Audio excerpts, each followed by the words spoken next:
Hello guys, welcome back to my channel. It's a DL family र म हुँ तपाईहरुको आफ्नै मान्छे देव। र आज चाहिँ surprisingly early in the morning मेरो घरमा हामीलाई म देखाउँछु। मामा को चिन्नु भयो? जीवन सर। वाइ हो हाम्रो जीवन कहिले उकालो।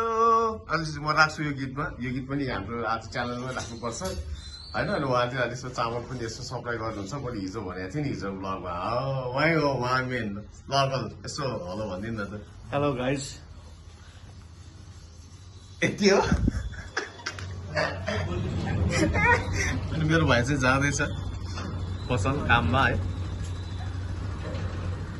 चट्ट उनी आफ्नो काममा जाँदैछ। हामी सबजना दौड छु। डोरा पनि बिजी छ दामा हेर्नलाई को कहाँ के गरिरहेछ भनेर। तपाईँलाई म देखाउन चाहेँ। खैतिर मुखमा ए त्यहाँ लुकाइसकेछ फुरुक्क लुकाइसकेछ उसको त्यहाँ पुतली। ल बाबा हामी आइहाल्यो ल। अनि हाम्रो मेरो आजको मेन कन्टेन्ट भनेर चाहिँ हाम्रो जीवन सर नै हुनुहुन्छ। अलिक राम्रोसँग दिनु न अङ्कल इन्ट्रोडक्सन हेर भतिजको अन भएको छ।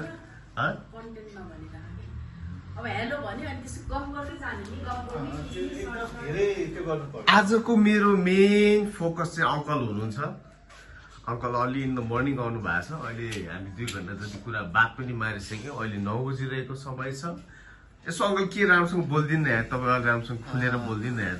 हेलो इट्स मी जीवन साई है। म चाहिँ अब आज भतिजलाई भेट्न बालकोट आएको गाइज।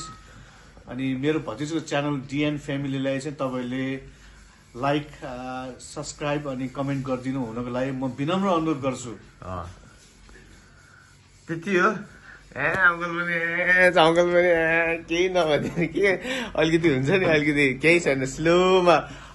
वेल हामी काका भतिज हो होइन। हामी we are very good friends. काका भतिज भन्दा नि होइन हामी चाहिँ एकदम मिल्ने साथी पनि हो। अनि मेरो काकाले चाहिँ हाम्रो चामलको सप्लाई गर्ने उहाँ हो मेन हिरो जीवन सर हुनुहुन्छ। थाहा छ कि उहाँको चामल तपाईँ खाएरै हेर्नुहोस्। ओ माई गॉड